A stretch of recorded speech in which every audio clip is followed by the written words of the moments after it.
Slovenia is the only country in the entire world that became wealthy without capitalism. Every other country was capitalist when they became a rich first world country. And Slovenia is the perfect case study for how to become rich without capitalism, because Slovenia was part of Yugoslavia. And Yugoslavia consisted of 8 autonomous regions that each managed their own economy. But they were all socialist. But only Slovenia managed to become a wealthy region within Yugoslavia. Now, it is important to point out that Slovenia never reached the giddy heights of Great Britain, Germany, or the USA. When we look at their GDP per capita before Yugoslavia fell and Slovenia became capitalist, we can see that they had a GDP of over $10,000 per capita in the late 1980s. At the time, a rich country was determined by having a GDP per capita of 7,620, meaning Slovenia was a rich country by the 1980s standards. The average Slovenian produced slightly more than the average person in Ireland or Spain, but still below the Western European average of $15,000 per capita. Slovenia was at the lower end of a developed country, and considering Western Europe started their industrialization about 100 years before Slovenia, that makes this an incredible achievement. But it's interesting that very few people have actually looked at Slovenia. Personally, I've never heard anyone bring up Slovenia as an example of a non-capitalist system that could actually work. And very little research has been written about Slovenia specifically, and it was hard to find sources for this video. So let's look at how Slovenia became the only country in the world to become rich without capitalism. Chapter 1. Before socialism. Slovenia used to be part of the Austro-Hungarian Empire, and in that time, Slovenia was Austria's only direct access to the sea. In order for the rest of the empire to trade via the seas, they would have to transport their goods either via the Danube River or Slovenia. And when the Austro-Hungarian Empire began to develop their own industrial revolution, so did Slovenia. Slovenia wasn't meant to be some distant colony used only for resources. Instead, the Austro-Hungarian Empire wanted to convince the Slovene people that they should stay in the empire because that was better for the Slovenian people. And so Slovenia began developing schools, infrastructure, and a Slovenian government. Unlike in, let's say, the British Empire, where a British government would lead a colony, in Slovenia the local people had quite a lot of influence in their own government. And as a result, they learned how to rule themselves before gaining independence, such as, for example, how to manage an economy. However, being part of the Austro-Hungarian Empire wasn't the deciding factor that made Slovenia rich. After all, Hungary was part of the Austro-Hungarian Empire, and it still hasn't fully developed even to this day. So clearly, being part of Austria-Hungary wasn't the deciding factor. After World War I, the empire broke apart. Slovenia became independent and joined together with several other countries to form a new nation, Yugoslavia. And Yugoslavia was the third poorest country in Europe at the time. Factories only existed in the cities. Most people lived in farms struggling to survive, and the government barely had any money. As a result, the government borrowed money to build more factories and find rich customers in other countries. But there was a major problem with this plan. Very few people actually knew how to build a port, a railway, or even a factory. Slovenia tried to fix this problem by investing in a university in 1919, specifically to get the training they needed to build everything a modern 20th century economy needed in the 1920s.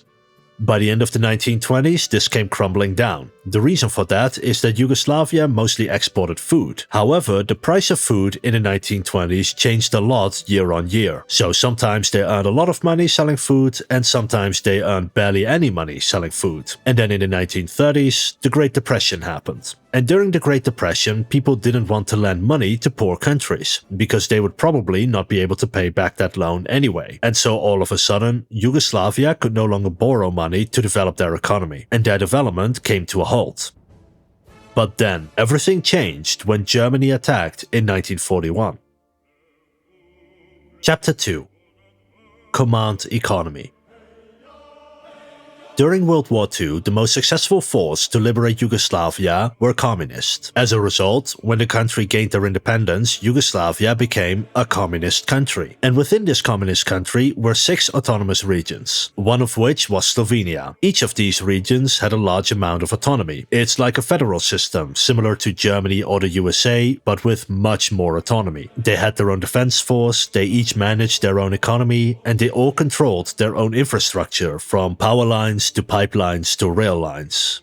And because Yugoslavia was communist, it meant that almost everything in the economy was controlled by the government. They determined how much of every product should be produced, how factories should make those products, and how much each product should cost in the shops. The goal of this type of economy was to remove wealth inequality, because if there is no inequality, then you can't get a small group of rich people who have way too much power. The way this worked is that everybody got access to the same products, determined by their needs. So for example, each family with 2 parents and 3 children would have more resources allocated to them than a person living alone. But every family with 2 parents and 3 children would all get the same resources allocated to them. This whole system was based on the Soviet Union and is called a command economy, because the government commands the economy instead of letting people start their own businesses. In order to create this communist system, Yugoslavia created a 5-year plan. This 5-year plan was created by some of the smartest people in their field. So the best healthcare professionals would come together to create a plan for the medical industry, for example. And these experts were tasked with rebuilding Yugoslavia after the war into a communist state. Private property was taken from people who owned more than they were allowed to. Farmers who owned more than 25 acres of land had it taken away from them. Farmers who owned less than 25 acres of land received this land from the government. Businesses were taken over, and all banks, investment agencies and foreign trade would now be controlled by the government. If you needed an investment to expand a business, you needed the government to give you that money. Each autonomous region controlled all the businesses in their own region, so every business in Slovenia was controlled by the Slovenian government, not the Yugoslav government. However, after the first 5-year plan was completed, it turned out that almost none of the goals had been met. In fact, people were worse off after the 5-year plan than before. The plan was a failure, and there were 3 main reasons for this. The first reason why communism failed is that the 5-year plan set certain goals for each factory. If a factory didn't produce enough products, then they were given more money to make sure they could produce more. This meant that inefficient factories were given more money than efficient factories. However, as the third rule of acquisition states, never spend more on an acquisition than you have to, because by overspending on so many businesses, there simply wasn't enough money to produce everything they needed anymore. And that super detailed 5-year plan falls apart almost immediately. The second reason why communism failed was because it was difficult to change something when it went wrong. So let's say you work in a factory and you notice a way to improve the system. In order to make that change, you need to get your suggestions sent all the way to the economic planners in the capital. And it was incredibly difficult for someone to get their attention because these people were busy planning the whole economy. And it's incredibly demotivating to put so much work into something so small. As a result, it was difficult to implement any solutions to the problems that were created by communism.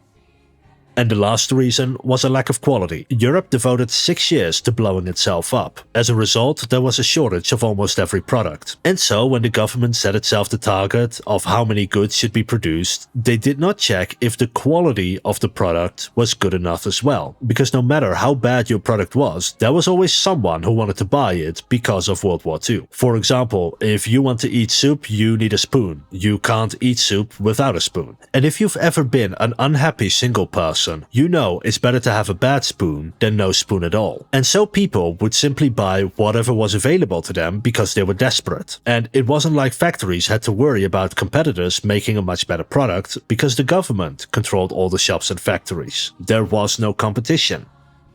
Apparently, no matter how smart people are, they will never be able to centrally plan an entire economy. But if the Soviet-style communism doesn't work, then what other system does work? Chapter 3. Reforming Socialism.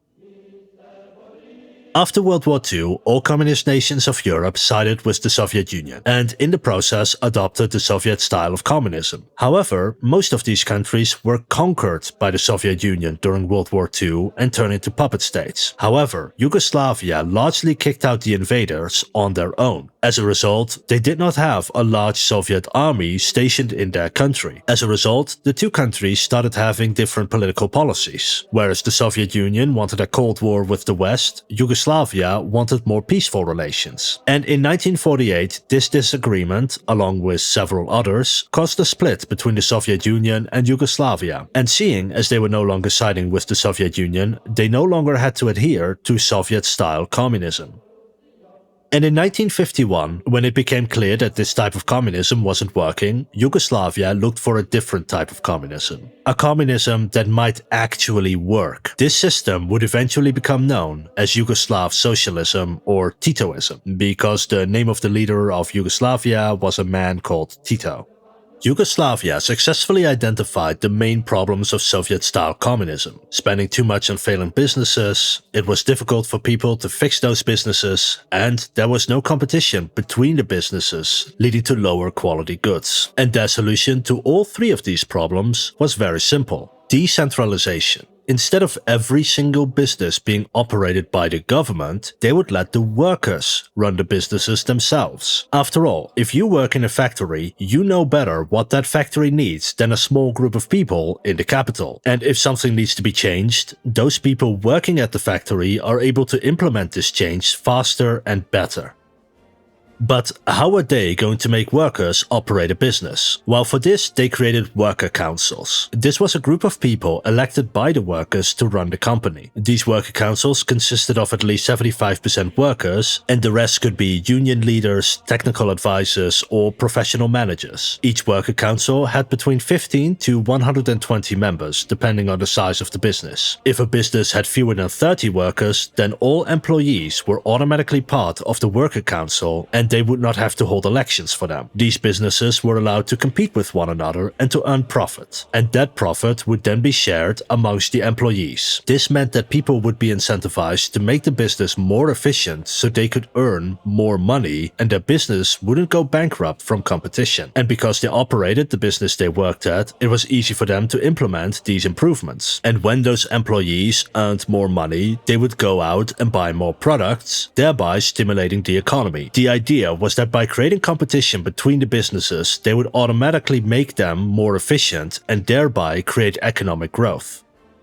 This system is different from other socialist or communist countries where it was impossible to earn a profit because the government controlled everything. Either people got products for free or any money a business earned was sent to the government. But in Yugoslavia from the 1950s onward, businesses were allowed to set their own prices to a certain degree. The government would still have maximum and minimum prices for products to make sure those products weren't too expensive. But businesses were allowed to determine their own price within this price limit. And if the cost of producing the product is lower than the price your customers pay, then you earn a profit, similar to a capitalist system. The effects of this reform was very harsh on the people. All those inefficient businesses suddenly had to compete against much more efficient businesses. 1.5 million Yugoslavs lost their job as a result. Businesses began to shut down, and a total of 1.5 million Yugoslavs lost their jobs because of this transition. But Slovenia was the only part of Yugoslavia that managed to develop in this period. There were two main reasons for this. The first was that Slovenia was the least corrupt region in Yugoslavia, and so their businesses weren't as poorly managed as the rest of the country. And the second reason is investments. While a lot of businesses were run by the workers, some industries remained in the hands of the government. One of those industries was investments. If you needed money to expand your business, you had to go to the government to get a loan, because the government controlled all the banks. And the Slovenian government invested that money into businesses that were useful to the economy, something that a lot of the other regions in Yugoslavia did not do. A good example of a good investment came in 1957 with the port of Koper. This port would connect Slovenia to the seas, but it was difficult for them to compete against the port of Trieste in Italy and the port of Rijeka in Croatia. And so the government invested more money into making the port of Koper an attractive place for businesses. The investments were so successful that by the 1960s the port of Koper shipped hundreds of thousands of tons per year and became an important trade hub for Slovenia. They mainly imported rice, wheat, fertilizer and fodder. Foreigners were allowed to set up port facilities and invest in the Slovenian economy. A rail line was established to bring goods from the port to the rest of Slovenia, and by the 1970s this port transported goods all the way to Eastern Europe. Because if you wanted to trade with the Soviet Union and their puppet states, then you either had to travel via the Baltic Sea or the Black Sea. But for most ships, Slovenia was a lot closer than either the Black or the Baltic Sea, and allowed ships to dock at the Slovenian port to then ship cargo further inland, such as fruits from capitalist countries, thereby becoming a major trade hub for goods going to and from the communist countries, particularly Hungary and Czechoslovakia. While with Western Europe, they bought basic materials, turned them into complex products, and then sold them back to the West. In particular, Yugoslavia bought basic fabrics from Western Europe, turned them into clothes, and then sold them back to those Western Europeans. And so Yugoslavia had good trade relations with both the Soviet Union and their allies, as well as the West and their allies. And not only that, they were the only country in the world that was neutral while sharing a border with both sides. But both sides refused to trade with each other most of the time. So Slovenia used this position to become a trade hub between the communist East and the capitalist West, allowing countries to circumvent trade barriers. As trade increased, more complex industries were established in Slovenia. By the 1980s, they began trading in expensive goods like cars and alumina, used to make aluminum, and other large bulk transport. Even today, Slovenia is still a trading nation, carrying goods from the Mediterranean to Central Europe.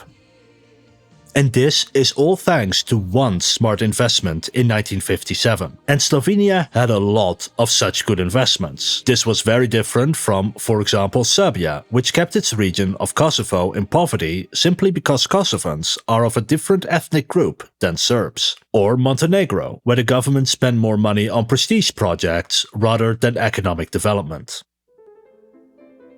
Chapter 4. Market Self-Management. These economic reforms began to pay off in the late 1950s. From then on, Yugoslavia had an average GDP growth of around 6% until the 1980s. Today, having a consistent growth of over 6% is quite good for a developing country. That's similar to India today. But in the middle of the 20th century, 6% economic growth was almost unheard of. The only countries that consistently did better were South Korea, Japan, or Greece. And it's even better than countries like Portugal, Finland, or South Africa, which were all developing countries in the late 1950s that were capitalist but did not grow as fast as Slovenia. And it might be interesting to compare to a country like South Africa. In 1960, the average Slovene and the average South African were equally wealthy. By 1991, when Yugoslavia broke apart and Slovenia became capitalist, the average Slovene was 2.5 times wealthier than the average South African. And while countries would sometimes reach over 6% growth, Slovenia was able to keep it up for almost 30 years without going into a deep recession. Most countries, when they grow so fast, start investing too much money in certain industries. For example, countries often invest a lot in housing. Price of houses go up, so more people buy more houses. But eventually, there are more houses than people who can buy them. Then, the companies that invested a lot in the housing industry start losing money. And because so much money was invested in this industry, it means a lot of money is lost when the housing market collapses. This is similar to the USA in 2008 or China in the early 2020s. But because the Slovenian government controlled the investments of the country, they made sure that there wasn't too much money invested in any one industry, thus maintaining their economic growth for so long. So what this all meant was that a decentralized socialist system seemed to work, and if some decentralization works, then maybe even more decentralization works even better. The government consulted with worker councils, worker unions, and community representatives about what change they wanted to see in the economy. So rather than a socialism that was forced upon the people by its leaders, Yugoslavia actually asked its people what socialism they wanted. And one of the things they wanted was open borders. And in 1965, Yugoslavia allowed people from outside to travel to Yugoslavia and for Yugoslavs to travel to other countries. And this one decision caused three major economic benefits. The first was tourism. Most communist and socialist countries made it difficult to travel to and from capitalist countries, but a lot of Westerners wanted to see a socialist country with their own eyes, meaning that a lot of people would go on holiday in Yugoslavia. But traveling on an airplane was very expensive back then, so people would travel via bus, car or train. And if you wanted to travel from Western Europe to Yugoslavia over land, you had to travel via Slovenia, creating a booming tourism industry. This industry proved so successful that Slovenia created its own Slovenian airline to take wealthy Europeans to and from Slovenia. The second advantage was working abroad. Slovenia used to be part of the Austro-Hungarian Empire and Italy. As a result, a lot of people spoke Italian and German, and so they traveled to Italy, Austria and West Germany to find a job with a higher salary. They would send that money back home to their family or return home to Slovenia to spend the money themselves, thereby boosting the Slovenian economy. And the third major advantage was foreign trade. Two countries can sell the same product but demand a different price for the product. Maybe it's easier to make a product in one country than another, or perhaps they are closer to a port and don't pay as much in transport. And people who live next to a border and are allowed to travel to other countries will go to buy those cheaper products abroad. Slovenia bordered Austria and Italy, two developed countries, and Slovenes would take a car, go on a shopping trip in those two countries, and then take a full car back to Slovenia. From the Italians, they mostly bought clothing and food. From the Austrians, they mostly bought tools, construction materials and mechanical parts. These were products that those two countries were particularly good at making. As a result, Slovenia no longer had to make these products themselves because they imported them from other countries. This allowed the Slovenian economy to focus on things they were good at, like textiles and heavy industry. This gave Slovenia something called comparative advantage.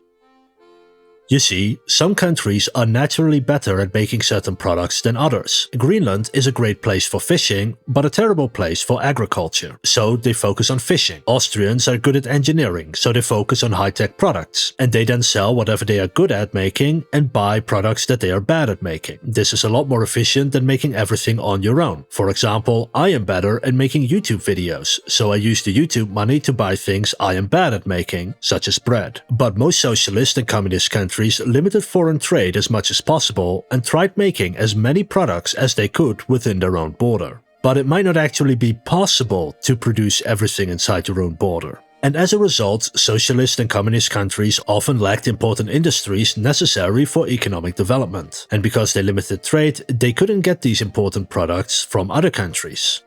Let's say you want to make stainless steel in your socialist country, a very important part of modern society. We use it in machines, construction, and even simple household items like a stainless steel knife. So if you want to make stainless steel in your own country, you first need to mine coal, then build a factory to turn coal into coking coal. Then you need to mine iron ore, then build a factory that uses coking coal to refine iron into iron bars. Then you need to mine some chromium, nickel, and a few other materials. Then you build a factory to melt this down into small pieces of metal. Then you need to build something called an electric arc furnace. This is where you mix the iron with all the other metals like chromium to create stainless steel metal sheets. And you have now successfully created an entire supply chain.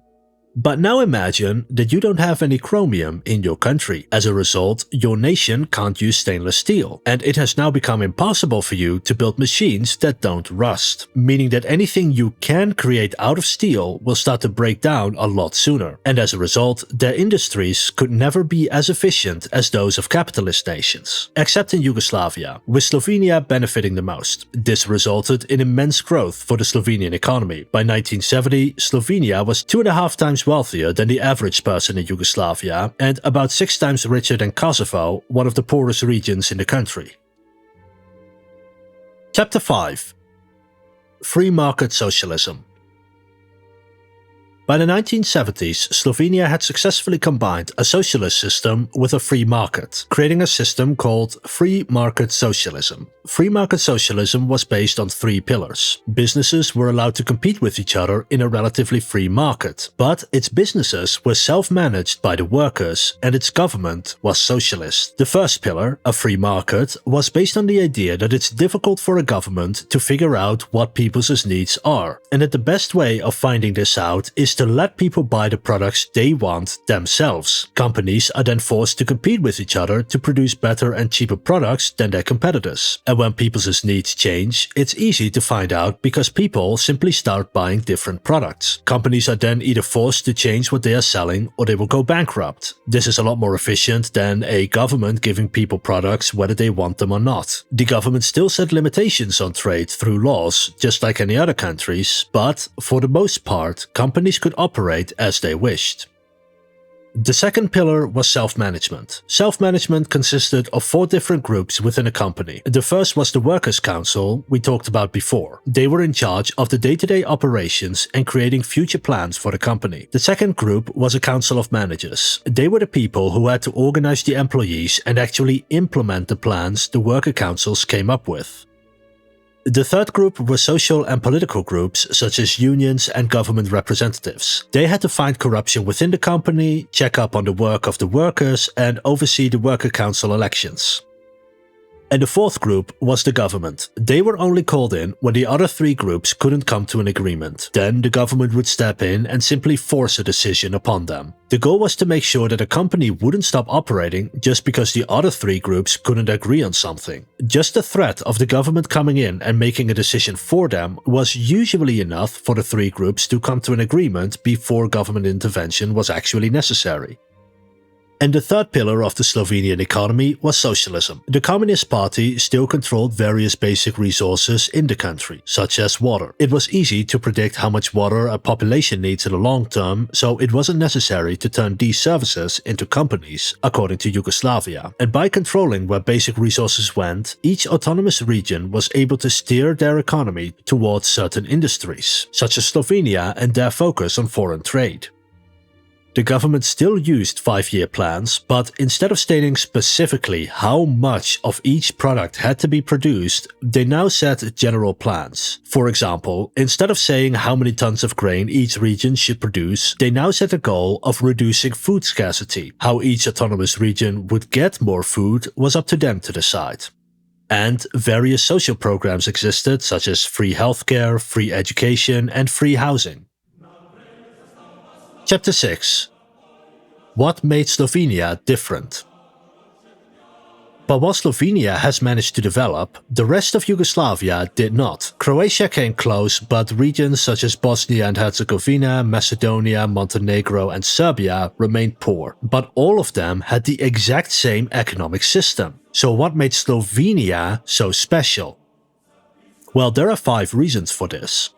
The first is that the Slovenian government wasn't corrupt. They had established stable working governments while part of the Austro-Hungarian Empire, Italy, and the Kingdom of Yugoslavia. They were better educated, had better experience in government, and had already started its industrialization. In comparison, regions in the south used to be part of the Ottoman Empire, and the Ottoman Empire did very little to develop its outer regions. They did not allow the locals to govern themselves and provided very little education. And because each region controlled their own tax policy, infrastructure, investments, among many other things, it meant that each region had to rely on the people living in their own autonomous region. And the further north you went, the more competent the people due to being part of different empires before independence. And as a result, Slovenia had the tools available to actually develop.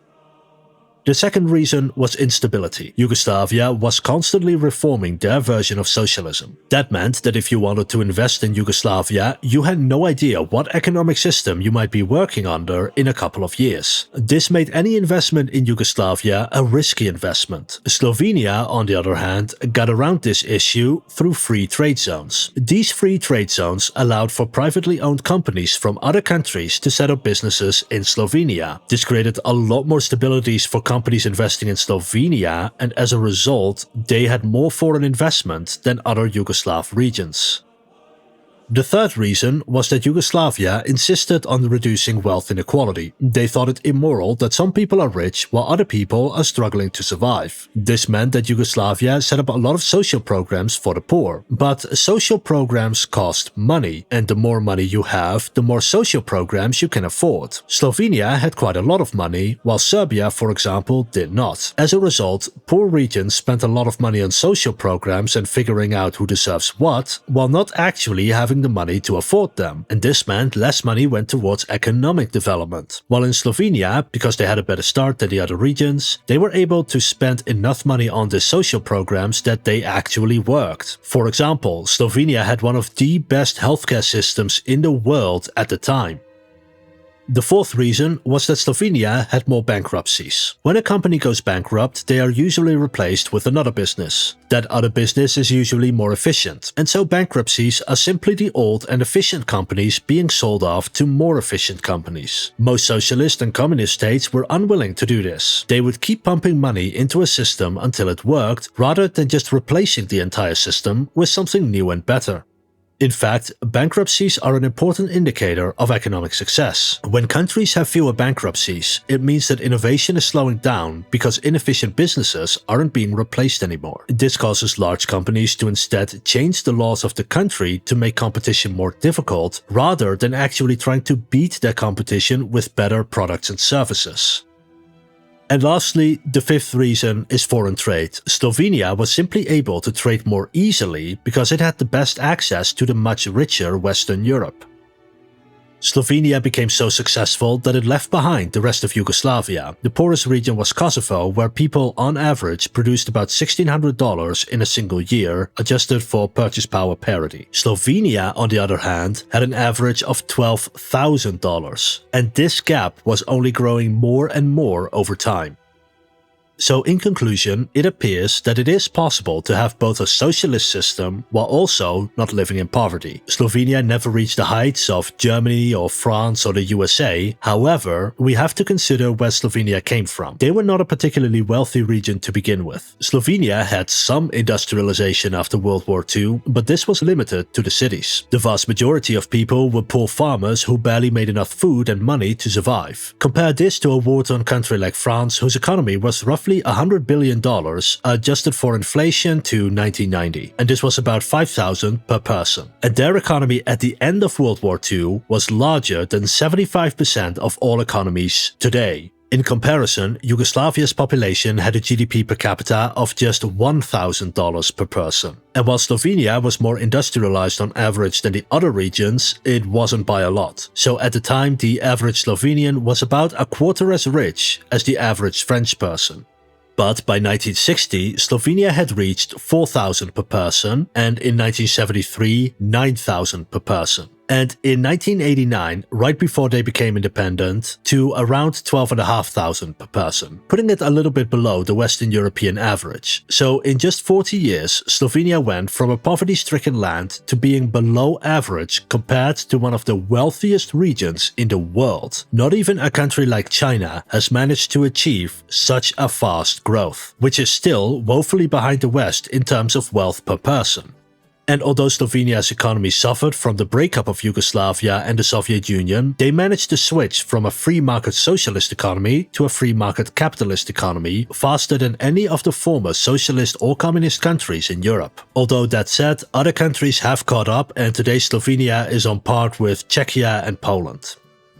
Yugoslav socialism came to an end in the late 90s and early 90s. Their leader, Joseph Tito, died. After his death, the autonomous regions couldn't figure out how to run the country. This caused an economic crisis. They needed a loan in order to bail out the government. At the same time, the Soviet Union was collapsing as well. So the only place they could go to for a loan was the West. And the West demanded that Yugoslavia adopted capitalism in order to receive a loan. And so Yugoslav socialism transitioned into capitalism. And if you want to know more about how Yugoslavia broke apart, then click on the video on the left right now. Otherwise, please leave a like and subscribe. This was Avery from HistoryScope. Thank you for watching.